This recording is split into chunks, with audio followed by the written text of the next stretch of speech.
Good evening, it's 8 o'clock. I'm Sally Baudet, live from Johannesburg. Your top stories this evening.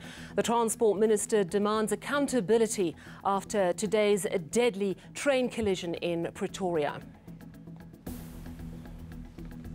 A massive consignment of cocaine stopped by the Hawks as part of an international crime-fighting operation. And as the ANC turns 107, the current and former presidents of the party put up a united front. Let's start here. 3 people have been confirmed dead after 2 trains collided at a station in Pretoria this morning. Over 600 people are injured. Authorities are now investigating how the accident could have happened between 2 trains travelling in the same direction. Well, Linda Kuhle joins us now in the studio. Good evening to you, Linda. Thank you very much for coming in. You were at that accident. Tell us exactly what happened. Well, what we understand from the officials there from Metro Rail is that one of the trains, in fact, was stationary at that particular station in the Mountain View station, and the other one came from Mabopane and was heading to that direction, but in the same railway. And that is when the stationary, in fact, the moving train collided with the stationary train. And what happened there was that there was life lost, as you have said, 3 lives lost, and 11 people, we understand, are in critical condition. But in totality, there is 640 people that were injured. Gosh, I mean, it really is absolutely shocking, and even more shocking because we've had a spate of these deadly train accidents. And let's just take a listen to the Transport Minister who was at the site just a little bit earlier this evening, and let's listen to exactly what he had to say. Of course, he is calling for accountability, and fast. How come we are spending so much money on security, yet we continue having this cable theft? We are not saying that the criminals must get away with murder, but we are spending such a lot of money and it looks like it's business as usual. These security companies have been taking hundreds of millions of rands from our Metro Rail, but there isn't a big difference that is seen. Cape Town, it was the same story. Cameras were supposed to be put in, they have not been working for years. I am demanding accountability this time. I've said to the chair of the board, I want an answer within the next few days as to what action is being taken to deal with security.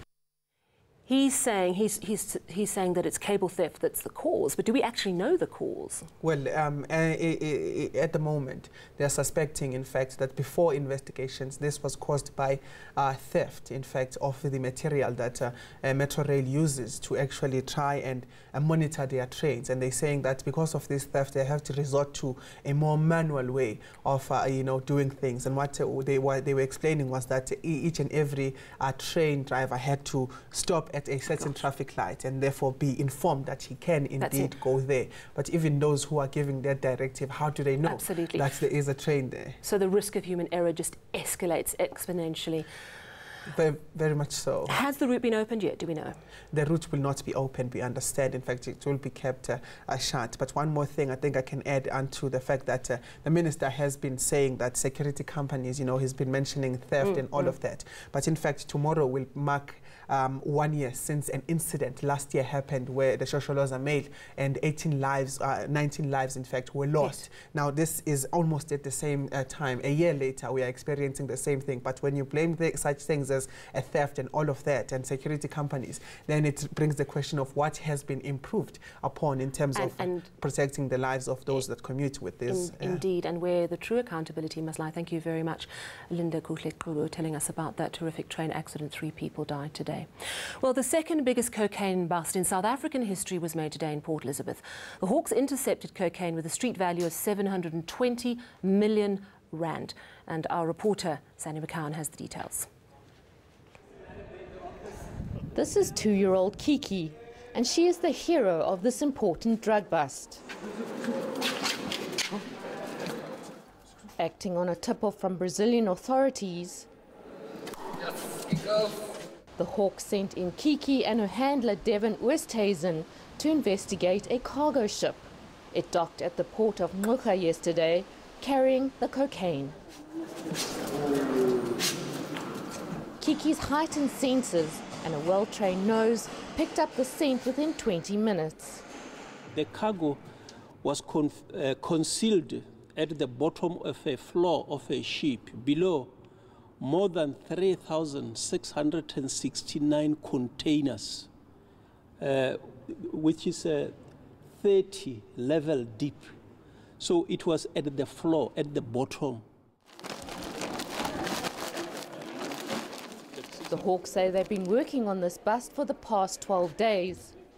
With no one arrested yet, the Hawks say investigations will continue with cooperation from all the other countries involved. As you'll understand that the cartel themselves will not be traveling with the ship. So they load the cargo from as far as Brazil, where this thing started, and it is destined for India. Forensics will examine the drugs before the consignment is destroyed to ensure it doesn't end up on our streets. Sandy McCowan, Port Elizabeth. Well, the ANC has been celebrating 107 years today. And in a show of unity, both President Ramaphosa and former President Zuma appeared together at the party event in KwaZulu-Natal today. This, of course, amid concern that supporters of the former president could heckle Ramaphosa during his official January 8 statement, which is due this coming weekend in Durban. Aldrin St. Pierre reports. It became immediately clear that this could turn into a popularity contest, especially amid the constant comparison between the two. This has become a rare sight since the Nasrec conference, which could have prompted ANC President Cyril Ramaphosa's 4-minute-long soliloquy on his relationship with his predecessor. Ngoba kunakuthethisana between mina no Ncamalala sizwana kahle nje. A year since taking over from, quote, the mastermind, here is a snippet of what that year was. Where we are called upon to restore the movement after a period in which our organizational capacity diminished somewhat. As we mark the second January 8th celebration since the landmark 54th conference, we can declare with confidence that both the ANC and the country have entered a new era of renewal. However, a portion of the speech on corruption, state capture and the restoration of the credibility of the state was omitted. And while everyone at the table was called on to greet the crowd, the former president was denied that opportunity. What I've noticed is a very interesting strategy to make Jacob Zuma a mascot in this rally. A person who could not talk, but who was there. And, you know, the crowd wanted Jesus to say something. But him being a mascot, he could not say anything. Whatever may be at play, whether it is here, at the church or on the streets, Ramaphosa has strategically positioned himself to be seen next to those who didn't endorse his campaign. Aldrin St. Pierre, Durban. Back to school tomorrow, but it will be impossible to place all learners. Now, that's the message from the Gauteng Education Department. They say more than 300,000 online registrations were submitted on time. Most pupils have already been placed, but thousands of learners are still uncertain about their academic year because of late registrations. Yanka Torme has the details. On Wednesday, these school grounds will be buzzing with pupils as the 2019 academic year gets underway. Many teachers and officials have been hard at work to ensure teaching and learning starts on the first day without delays. Come 8:15, we will be in classes with the teachers teaching vigorously. Our lesson plans are ready. We are going to be interacting with curriculum with our learners. But thousands of learners will not be putting on their school uniforms just yet. The Gauteng Department of Education says about 16,000 applicants who applied late have been provisionally placed. But these will only be finalized when their documents have been submitted. Still, the biggest concern is parents walking into district offices and applying for the first time. If you come to the department for the first time today and you expect your child to sit on a desk tomorrow, to be taught by a teacher, to get a textbook, to get a meal, to be transported to school, it's practically impossible. Practically impossible. About 860 schools still have space. Learners will continue to be placed in the various classrooms until the beginning of next month. Officials say they will do what they can to ensure learners are not disadvantaged if they miss the first 2 weeks. Yanka Tomei, Johannesburg. Still ahead on eNews, emotional farewells as the 4 Mpumalanga children allegedly killed by their mother are laid to rest.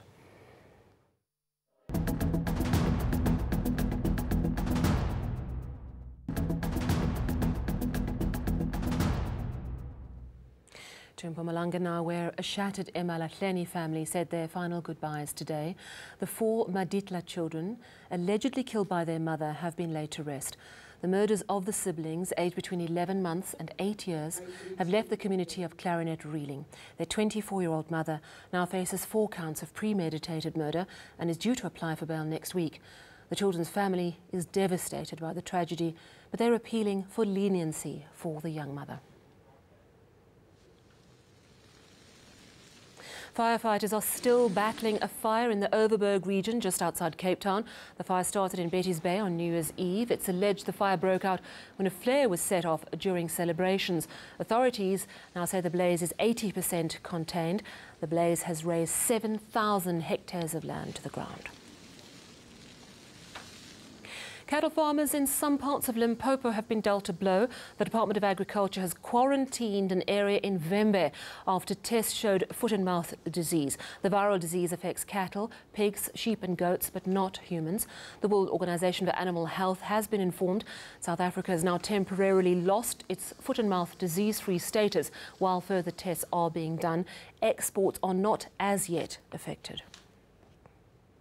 Across our border now, and Mozambicans living in South Africa want their former finance minister, Manuel Chang, to come clean. Chang appeared briefly in the Kempton Park Magistrates Court for his alleged involvement in a controversial $2 billion loan. Now, he was a key player in the transaction that was intended to fund a coastal protection project in Mozambique. And our reporter Kai Lihle Kumalo has the details. The States versus Manuel Chang.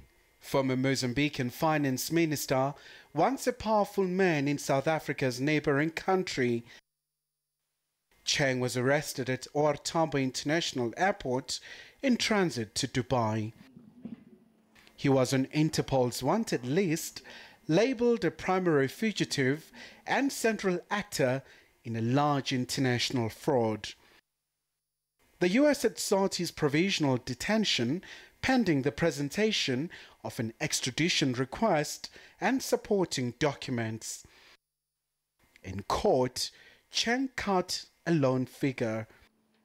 The probe on him started in 2016, looking into a series of financial transactions, including a $2 billion loan secured from Credit Suisse and other finance houses, referred to as a hidden debt. These Mozambicans say the stolen funds must be paid back.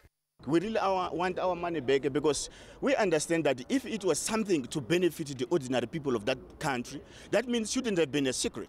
But you have to understand that that was a secret. It was beyond acknowledgement of the majority of the population in Mozambique. Some also want former President Armando Guebuza held accountable, since the loan was made during his presidency. The case resumes on Wednesday, and for now, Chang will remain in custody.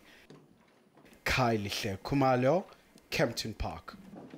We'll go to Candice at our weather centre for your live weather report. And then Hyundai unveils a concept car that could take you off the beaten track.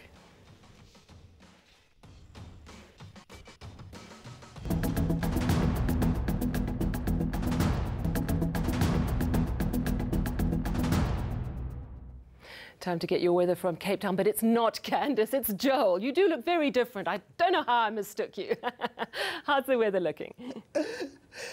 Well, Sally, I guess it's the stormy weather that you're going to be driving home to after this evening in Gauteng that has messed up with your mind. Now, we're going to stay with unsettled weather tonight for the eastern areas, with thunderstorms having become severe in some places, especially over the northwest, Gauteng and Mpumalanga. And we're going to start off Wednesday with thundershowers persisting over parts of northeastern South Africa, and we will also be seeing some thundershowers over parts of the Eastern Cape. Then in the afternoon, very unsettled weather is forecast for the southern parts of the country and across eastern South Africa. It will be mostly fine for the Northern Cape. Then in the evening, we stay with isolated thundershowers across the Eastern Cape as well as over KwaZulu-Natal and much of eastern South Africa. Now, let's take it closer to your part of the country. It's going to be mostly sunny and hot on Wednesday over much of the Northern Cape, Appington and Priska, peaking at around 35 degrees. We are expecting partly cloudy and dry conditions for much of the Western Cape, Cape Town warming to around 26. A bit of rain, however,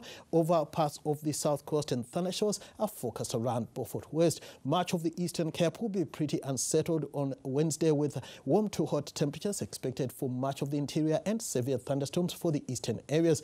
KwaZulu-Natal should also see thundershowers, and top temperatures here will lie mostly in the upper 20s and lower 30s.